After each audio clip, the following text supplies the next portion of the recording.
Be me, 25. Work warehouse nights, graveyard shift, mostly alone. The kind of job where nobody talks unless something's broken or late. I prefer it that way. People exhaust me. Not because I hate them, but because talking feels like trying to push words through cement. I stutter. Have since I was 6.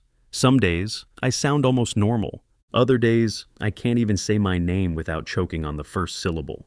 I learned early on, silence gets you fewer stares than effort. So, I stayed quiet. Long enough that people forgot I could talk at all. Saturdays are different. I volunteer at the local theater, not acting, God no. Stage crew, lighting, rigging, moving sets. It's manual, repetitive, predictable, comforting. Most actors barely notice the crew unless something goes wrong. That's the unspoken rule of backstage life. Do your job, stay invisible. One night, I stayed late to fix a busted light over the stage. Everyone else had cleared out, or so I thought. I'm on the catwalk tightening a bolt when I hear a voice. Female. Software. Stumbling a little, like she's reading out loud to someone who isn't there. I peer down. There's a girl standing dead center stage, holding a script, lips moving like she's negotiating with it. She's pacing a little, red sneakers, hoodie sleeves shoved up to her elbows, pencil stuck in her messy hair. She keeps blowing a strand out of her face and muttering the same 2 lines. Then she drops the script with a sigh and lets out this groan, frustrated but kind of funny. Like she's mad at herself and also amused by the fact that she cares this much. I hop down from the catwalk and make the floorboards creak. She jumps and spins around, eyes wide. Oh my God, Jesus, dude, do you move like a ninja on purpose? I blink. She laughs, hand over her chest. You scared the hell out of me. Sorry, I manage, voice barely audible. My throat already feels tight. You work here? She asks. I nod. Stage crew? She points a finger at me like she's just figured out a puzzle. Right, you're the guy with the flashlight. Quiet type. Mysterious. I shrug. My hands are in my pockets, eyes on the floor. I'm Lila, she adds, walking over and offering her hand. I hesitate, then shake it quickly. Nick. She doesn't flinch, doesn't blink, just smiles. Nice to meet you, Nick. She says it like she means it, not like she's trying to be polite. Most people freeze when they hear the stutter. Their eyes dart, their faces twitch. She just waits, like it's normal. You're here late, I say, a little slower this time. Yeah, she sighs. I have the lead in the upcoming show. Big monologue in Act 2. I suck at it. I raise an eyebrow. You don't sound like it. She grins. You don't know me yet, but thanks. She picks up her script and glances toward the back of the theater, then at me. You sticking around? I nod. I wasn't planning to, but suddenly I'm in no rush. Well, she says, flipping to a page in the middle. If you're gonna haunt the theater, you might as well be a friendly ghost. I need someone to hear this train wreck. She starts reading. I sit on a paint-stained stool near the wings, pretending to check the focus on a spotlight, but I'm not fooling anyone. She reads too fast, skips a word, goes back, stumbles again. Then she stops, looks up and says, You ever get in your own head so bad that even your own voice starts to sound fake? I meet her eyes, and for the first time in a long time, I don't feel like the quiet one. I feel like the one who gets it. All the time, I say. She gives me a look, half smile, half relief, then nods. Cool, then maybe we're both a little off script. It becomes a pattern. Lila starts showing up early before rehearsals. Not a lot, maybe 20 minutes, but enough to read through a scene, mutter under her breath, and pretend she doesn't notice I'm there, quietly coiling cables or adjusting stage marks. The second time, she brings coffee. I didn't know what you like, so I got the most neutral option, she says, handing me a paper cup like it's a peace offering. No cream, no sugar, just coffee. I accept it. Say thank you. Try not to overanalyze why this matters. We don't talk much that day. Just sit in the wings while she practices. She curses at her script, rewrites a line in pencil, then reads it again. I ask questions sometimes. She answers without making it weird. The silences aren't awkward. They're just quiet, like neither of us needs to fill the space for it to feel full. A week later, I find her sitting cross-legged on the stage when I arrive. She's got her hoodie pulled over her knees and is watching the house lights dim. Do you ever wonder what it's like to sit out there? She asks when she sees me. I raise an eyebrow. You mean in the audience? She nods. Yeah, just watching, not performing, not being looked at. I walk over, drop into the seat next to her. I've always been backstage, I say. She tilts her head. Because you want to be? I think about it. No, because it's safer. She doesn't press, just says, yeah, that makes sense. Then, after a beat, but don't you ever want to be seen? That one hits harder than I expect. Later that night, after everyone else is gone, she asks me to run lines with her. I'll read the supporting role. You just feed me the cues, she says, holding out the script. You don't even have to read loud. I shake my head. I'm not good at that. She shrugs. Neither am I. That's why we're practicing. We sit on the stage floor, script between us. She doesn't rush me, doesn't finish my words. When I stammer, she just waits. No tapping feet, no sympathetic wince, just patience. Halfway through the scene, I get into a rhythm. It's not fluent, but it's steady. I mess up a line and laugh. She laughs too. You've got a nice voice, she says. I blink. She says it like a fact, like I don't need to earn it. Thanks, I manage. And for once, the silence that follows doesn't feel like pressure. It feels like trust. By the time we leave, it's after 10. She grabs her bag, pulls on that oversized red hoodie she wears when she's tired. You know, she says, turning to me at the door, talking to you is easier than talking to most people who speak fluently. I try to think of something clever to say. Can't. So I just smile. She nods like that's the answer she expected, and disappears into the night. I get to rehearsal early, not on purpose, at least not that I'd admit. I tell myself it's to check the new gels on the front lights, but really I just want to see if she shows up. She does. This time she's holding 2 cups of coffee. She hands me one without a word. It's black, no sugar, still warm. You're becoming predictable, I say. She grins. You're welcome. We sit in the front row. She props her feet on the seat ahead and opens the script across her knees. She reads a few lines, then stops. Stares at the page for a beat too long. Want to know a secret? She says, not looking at me. I nod. I'm terrified I'm not actually good. Like, maybe I've just been loud enough for people to assume I am. I glance at her. You don't seem scared. That's the trick, she says, still staring at the page. Be louder than the doubt. She looks over. What about you? You ever think about acting? I laugh, too hard. I can't even order coffee without rehearsing. So, she says, I rehearse everything. Why do you think I talk so fast? If I pause, I might choke on it. It's quiet after that, but not in a bad way. Later that night, backstage is half dark. She's running lines alone, pacing, arms moving like she's conducting her own voice. I'm fixing a cable when she stops and turns to me. You ever wanted to read a scene, just once? I freeze. Joking, right? She shakes her head. No performance, no lights, just reading. Here, with me. I swallow. It's not fear exactly. It's something heavier, older, like every time someone laughed or looked away or finished a sentence I wasn't done saying. But she's still looking at me, not pressuring, just open. I take the script. She hands it over like it's not a big deal, like it's not the scariest thing I've touched in years. We sit on the floor near stage left. The house lights are low. The room's empty except for our voices and the hum of the soundboard left on by accident. I start reading. Slow, careful. First line stumbles. So does the second. Then I hit a rhythm. It's not smooth. It's not fast. But it's mine.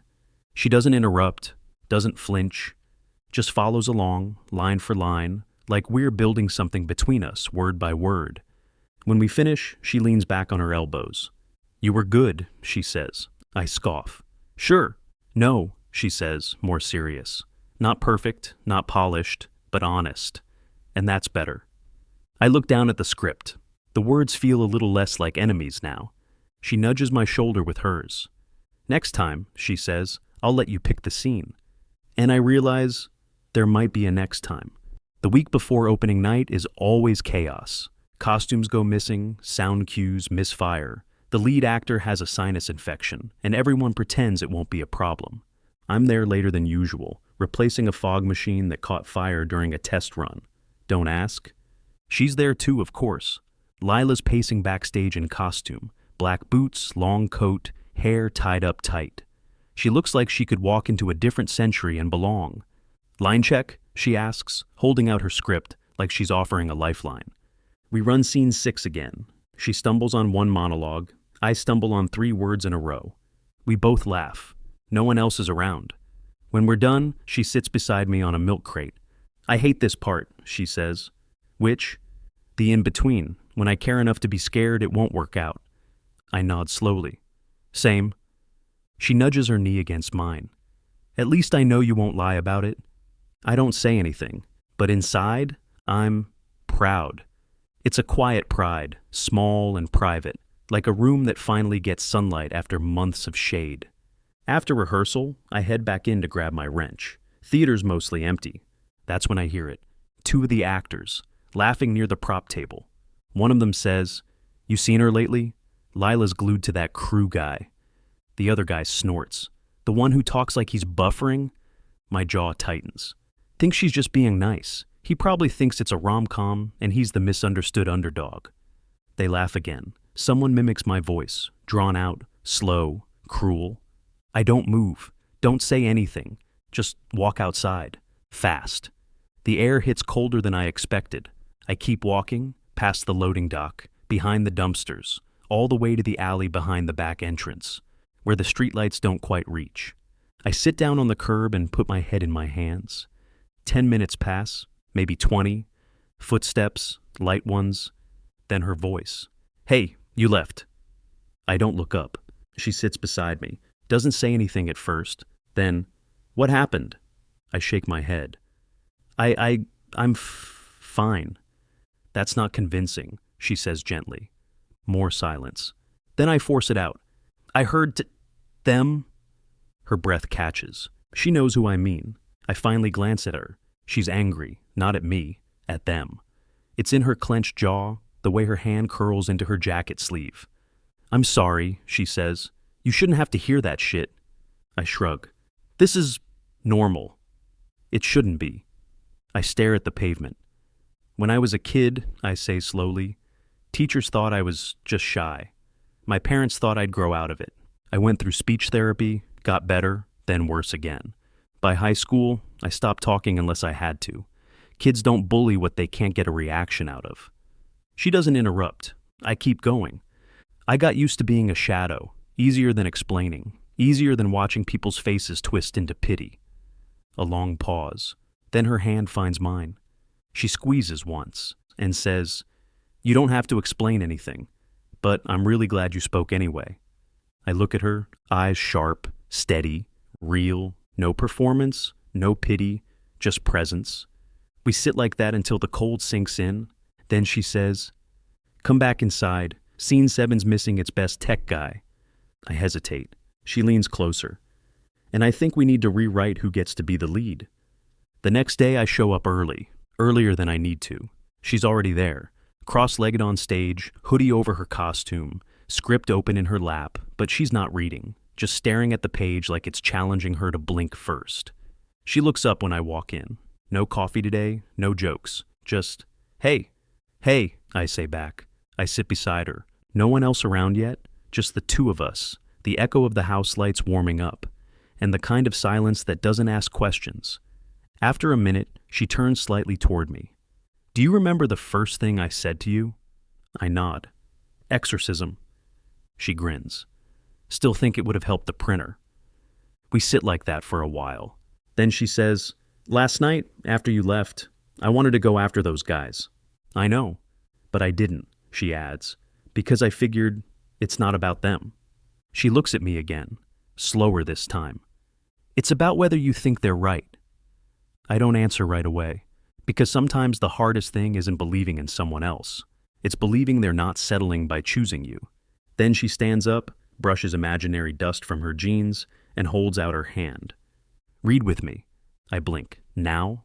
"Yeah. Scene 2. Cold, read, no prep. Just whatever comes out." I hesitate, but I take her hand. She pulls me up, puts the script in my hand, her thumb pressing gently against the margin. "You read the lead," she says. "I'll follow." We stand center stage. The air feels still, like the whole theater is listening. I read the first line. It catches on my tongue, but I push through. The second line is better, the third, smooth. She waits for every word. Doesn't rush me. Her replies flow like water, wrapping around my stumbles without highlighting them. I stop halfway through and laugh, not out of nerves this time, but something closer to relief. She grins. "You're kinda good at this." I shake my head. "Only with you." That makes her pause. Then she steps closer. "Maybe that's all you need." Silence. Then I say it. "I like you."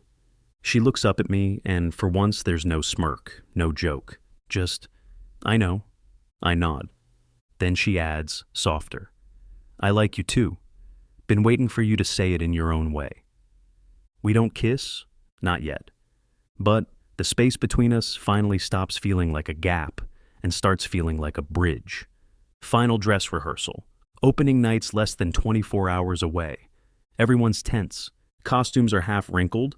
Someone forgot the props for Act 2. And the lead actor accidentally smudged his eyeliner and now looks like a sad raccoon. Lila's quieter than usual. She hasn't looked at me much tonight. Just flips through her script, muttering the monologue like it's a curse she's trying to reverse. Her scene's coming up, the one we've run together more than any other. I watch from the wings as she steps into the spotlight. The theater goes still, not silent, just heavy. She starts. 3 lines in, her voice catches. Then it breaks. She stares out at the empty seats like they've turned hostile. She tries again. Same line, no sound. Stage manager calls, "Hold." The room exhales. Lila turns on her heel and walks fast off stage. I follow, but not immediately. Give her 30 seconds, just enough time to not make her feel chased. When I find her, she's leaning against the costume rack, hands in her hair, shaking. "I can't do it," she mutters. "I knew this would happen. I knew it. I always break at the monologue." I step closer, slowly, quietly. "It's just rehearsal." "No," she says. "It's more than that. It's the whole show. The moment I'm supposed to prove something. And I can't even remember my own goddamn words." I stay silent for a second. Then, "It's not about the words." She blinks. "It's about the moment," I say. "And you're already in it, whether you get every syllable right or not." She stares at the floor. "You don't get it. You're calm. You don't get stage fright." I actually laugh, quietly. "I get it more than anyone." She looks up. "Every time I speak, I wonder what part of me people are going to notice first. The voice, the delay, the glitch." I take a breath. "But when I'm with you, I forget all that. Because you wait. Because you listen. And now you need someone to wait for you." She closes her eyes. One tear slips out. I reach for her hand. She lets me. "I'll be right there tomorrow," I say. "In the wings, same spot, breathing with you, line for line." She nods, shaky but sure. "Okay," she says. "Okay." That night, she texts me. "Thanks for reminding me that I don't have to be perfect to be present." I reply, "You were never supposed to be perfect, just real." She doesn't respond right away. But when she does, it's a photo of her script, folded open, with a sticky note over the monologue that says, "Say it like you mean it, not like you memorized it." And below it, "See you in the wings." Opening night, the theater smells like sweat, dust, and adrenaline. Someone's throwing up in the second dressing room. The director is whisper screaming backstage like an exorcism is in progress. Lights flicker through presets. The audience murmurs on the other side of the curtain like a living, breathing animal. I'm already in the wings when she arrives. Lila's in costume, hair pinned, makeup sharp. But her eyes, they find mine fast. And they stay there a second too long. I give her a small nod. Nothing dramatic. Just, "I see you. You've got this." She exhales, shoulders drop. And then she's gone.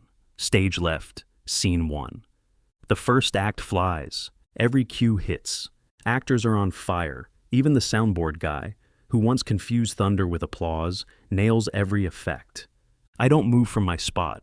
I just watch her. And she's different tonight. Not louder, not bolder, just honest.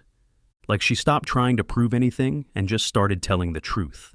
Then, Act 2, the monologue. House lights dim, one spotlight, just her, alone on stage. She stands still for a beat, then breathes, one word, then the next. A pause, not a mistake, a choice. No flinch, no crack. She's not reciting, she's saying it. The way people do when it costs something. And the audience? Silent. Not out of boredom, but reverence. After curtain call, after the flowers, after the group bow, after the tech crew screams in the dark like we just won a championship, I'm still backstage. She finds me, still in costume, mascara smudged, eyes bright. Neither of us says anything for a moment. Then she steps in and hugs me. Not polite, not quick. Just arms around my ribs, her forehead against my collarbone like she's grounding herself. I did it, she whispers. You did. She pulls back just enough to look at me. You were there. I promised. A long pause, then, can I take you out tomorrow? She says. My turn to blink. Like, she grins. Like not in the wings, not in rehearsal, not as a line partner. Just her, just me, no script. I'd like that, I say.